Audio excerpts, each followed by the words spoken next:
दूरी ते लोचन भरी भरी पीजे जी। और प्रभु आपके मुखारविंद की जो ये सुधा है, आपके मुखारविंद का तेज वो मानो अमृत है, और इस अमृत का पान प्रभु हम अपने लोचन को भर भर के पीना चाहते हैं। 2 बार शब्द उपयोग किया, भर भर, लोचन भरी भरी पीजे जी। और भरी भरी शब्द कहे कहा, प्रभु ऐसी कृपा करो इस लोचन से पान भी करते रहें और प्रभु कभी तृप्ति ना हो। जितना जितना पीते जाएं प्रभु इतनी अतृप्ति बनती जाए, इतने अतृप्ति महसूस होती जाए। प्रभु ऐसी कृपा करो कि ये अमृत का पान करके प्रभु कभी हम संतुष्ट ना हो, इसको पान करने की आतुरता निरंतर लगातार बनी रहे। ऐसी कृपा प्रभु आप करो। रूप रुधा सुधा रस माधुरी ते लोचन भरी भरी पीजे जी। उस रस का हम अपने नेत्रों से टकर टकर करके पान करते रहें, ऐसी कृपा आप करो। ऐसे 2 पंक्तियों के अंदर गोपाल दास जी ने श्री गोसाई जी को ये विनती करी। आज का क्रम अपन यहां तक लेंगे और आज अपने मध्य में अपने अतिथि विशेष के रूप में गुजरात राज्य के ही भूतपूर्व मुख्यमंत्री परम भगवदीय छबिलदास भाई मेहता यहां विराजमान हैं। और जितने सज्जन वो व्यक्ति हैं उतने भी सुंदर वैष्णवी गुण उनके अंदर हैं। जो उनकी दीनता, जो उनका भाव, वास्तव में जब भी उनसे मिलना होता है, बंबई में भी जब गोपी गीत का आयोजन था हरीश भाई के द्वारा, 3 दिन आप वहां पे आए थे, श्रवण आपने किया था, और ऐसी सहजता विनम्रता वो आपके व्यक्तित्व का धन है। तो मैं आपको आमंत्रित करता हूं स्टेज के ऊपर कि आप यहां ऊपर पधारें और पूज्य पितृचरण के आशीर्वचन आप लें, आशीर्वाद लें।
અગત્યની સૂચના, જે ભાઈ બહેનોને ચિઠ્ઠી લેવાની બાકી રહી ગઈ છે કે જે વચ્ચે બેઠા છે કોઈને મળી નથી, ત્યાં કાઉન્ટર પાસે વ્યવસ્થા રાખવામાં આવી છે, હજુ પણ ત્યાંથી ચિઠ્ઠી ઉપાડી શકાય છે.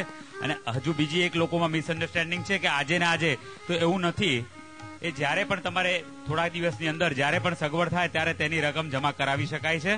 એટલે ત્યાં જેને ચિઠ્ઠી બાકી રહી ત્યાંથી પણ મળશે, અને પછી જેને ફરી જો આજે રહી ગઈ તો કાલે પણ તમે લઈ શકો છો. 2 દિવસ હજુ પણ છે, અને પછી મંદિરમાંથી પણ મળશે. એટલે તમે અને આજે ને આજે જમા નથી કરાવવાનું, ભલે જ્યારે તમારે સગવડ હોય થોડા દિવસની અંદર આ ચિઠ્ઠીની રકમ જમા કરાવી શકાશે. હવે વચનામૃતનો પૂજ્ય મહારાજશ્રી તથા લાલનશ્રી આપણને મહોદયશ્રી આપણને વચનામૃતનો લાભ આપશે, તે શાંતિથી આપણે શ્રવણ કરીશું. વલ્લભાધીશ કી જય.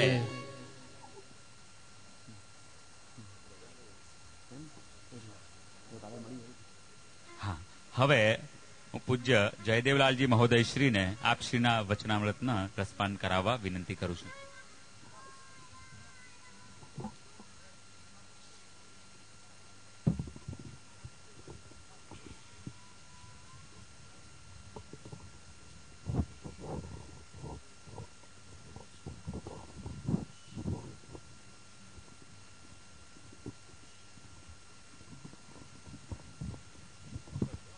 अभी आचार्यों के वचनामृत होंगे, उसके बाद आरती होगी, फिर मनोरथ के दर्शन करने अपन जाएंगे.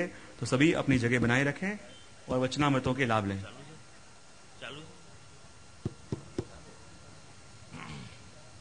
શ્રી વલ્લભાધીશ કી જય, શ્રી ગોવર્ધન નાથ કી જય, શ્યામ સુંદર શ્રી અમને મહારાણી કી જય, શ્રી ગુસાઈજી પરમ દયાલ કી જય. નિસ્સાધન જનોદ્ધાર કર્ણ પ્રકટીકૃત ગોકુલેશ સ્વરૂપ શ્રી વલ્લભ શરણમ મમ. પરમ શ્રદ્ધેય પરમ પૂજ્ય શ્રી પિતૃચરણ વલ્લભાખ્યાનનું સુંદર મધુર રસપાન કરાવી રહેલા દાદાભાઈ દ્વારકેશલાલજી દાદાભાઈ તથા સર્વ ઉપસ્થિત વલ્લભી સૃષ્ટિના વાલા વૈષ્ણવજનો, ખૂબ જ પ્રસન્નતાનો અવસર છે કે આજે 7 દિવસ થઈ ગયા, એક ધારું સુંદર ધારા પ્રવાહ ચાલી રહ્યો છે અને વૈષ્ણવ મધુર પાન કરી રહ્યા છે. લોચન ભરી ભરી આજે વર્ણન આવ્યું ને મેં કીધું અહીંયા તો વૈષ્ણવમાં દેખાઈ બી રહ્યું છે કે 7 દિવસ સુધી ભરી ભરી અને પીજેજી. તો એવું સુંદર ગોસાઈજીના સ્વરૂપનું વર્ણન વલ્લભાખ્યાનમાં છે. અને જો આજના દિવસે જે 2-3 દિવસથી સૂચનાઓ ચાલી રહી હતી ચિઠ્ઠીની, તો આજના દિવસે જે પણ વૈષ્ણવે ચિઠ્ઠી લીધી છે એ ખરેખર હું માનું છું કે બધા મહાભાગ્યવાન છે. કારણ કે જીવ તો શું કરી શકે, ભગવાનને ચિઠ્ઠી લખી શકે, પણ જ્યારે ભગવાન તરફથી ચિઠ્ઠી આવે ત્યારે જીવ મહાભાગ્યવાન કહેવાય. કારણ કે આ તો સિદ્ધિ આવી છે ડાયરેક્ટ વૃદ્ધામમાંથી. અને આ જે જીવને ચિઠ્ઠી મળી છે ને એ બધા કોઈ સાધારણ જીવ નથી. આ તો ઠાકોરજી લીલાનો સંકેત આપ્યો છે કે હવે આવી જજો, હું તમને બધાને સાનુભાવ કરાવીશ. કારણ કે પોતાના અંગત જીવો હોય ને એને અંગત ચિઠ્ઠી લખાય. કારણ કે જો આ રૂક્ષ્મણીજીએ ચિઠ્ઠી લખી, પણ પુષ્ટિમાર્ગમાં એટલું મહત્વ નથી કે જેટલું રાધાજી અને પ્રભુનું જેટલું મહત્વ છે. કે પ્રભુએ જે વાર્તાલાપ કર્યો અને જેમ ત્યાં રાધે રાણીને ત્યાં જતા એનું વધારે મહત્વ છે. કારણ કે પ્રભુ સ્વયં કેટલી કૃપા કરી. તો જો જ્યારે ભગવત સેવાનું કાર્ય આવે ત્યારે સાચી વૈષ્ણવની પરીક્ષા પણ થાય. કારણ કે આપણે મુખથી કહેતા તો હોઈએ કે હું આપનો છું અને બધું આપનું છે, પણ જ્યારે વાસ્તવિક અર્થમાં એના આચરણમાં મૂકવાની વાત આવે ને ત્યારે સાબિત થાય છે કે જીવ વાસ્તવમાં કેટલો વૈષ્ણવ છે. કારણ કે જો બોલવું અને આચરણમાં ધરવું બંનેમાં અંતર છે. ખાલી આપણે એમ કહીએ કે હું આપનો સેવક છું, પણ કોઈ પણ ગુરુની આજ્ઞા થાય અને ટહેલ માટે તૈયાર રહે કે આપ આજ્ઞા કરો ને હું એને સાર્થક કરવાનો પ્રયત્ન કરીશ, એ સાચી વૈષ્ણવતાની ભાવના છે. જો એક વાર એક ઘરમાં ચોરી થઈ, એ ચોર એક હવલદારના ઘરમાં ચોરી કરવા ગયો. હવે એ ઘરમાં ચોર આવ્યો, એની વહુ જોઈ ગઈ અને એણે કીધું કે જો આપણા ઘરમાં ચોર આવ્યો છે, બારીમાંથી કૂદકો મારીને અંદર આવી ગયો છે. પેલા હવલદાર કીધું હું જાણું છું અને મને બધી ખબર છે. પછી એ રૂમ ખોલી અને એની અંદર ગયો. એની વહુએ કીધું તું રૂમમાં ઘૂસી ગયો છે. ત્યારે એ હવલદાર કીધું હું જાણું છું અને મને ખબર છે. પછી તો કબાટ ખોલી લીધો, ડ્રોવર પણ ખોલી દીધું અને રૂપિયા કાઢી અને પોટલામાં ભરવા લાગ્યો. બધા ઘરેણા લઈ લીધા અને બધું પોટલામાં ભરવા લાગ્યો. એ બહુ ગભરાઈ ગઈ, મારા ઘરેણા પણ ગયા, રૂપિયા ગયો. કે શું કરો છો તમે? પેલું બધું એને તો લઈ લીધું, કાઢી લીધું. હું જાણું છું ને મને બધી ખબર છે. પછી પેલા ચોરે તો સરસ પોટલો બાંધી લીધો અને સીધો બારીમાંથી કૂદકો મારીને રવાના થઈ.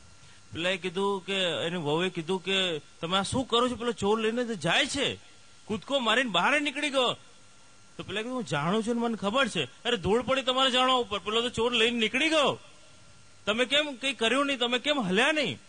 ત્યારે પેલાએ કીધું કે હું ડ્યુટી ઉપર નથી, નહીં તો એને પકડી લે.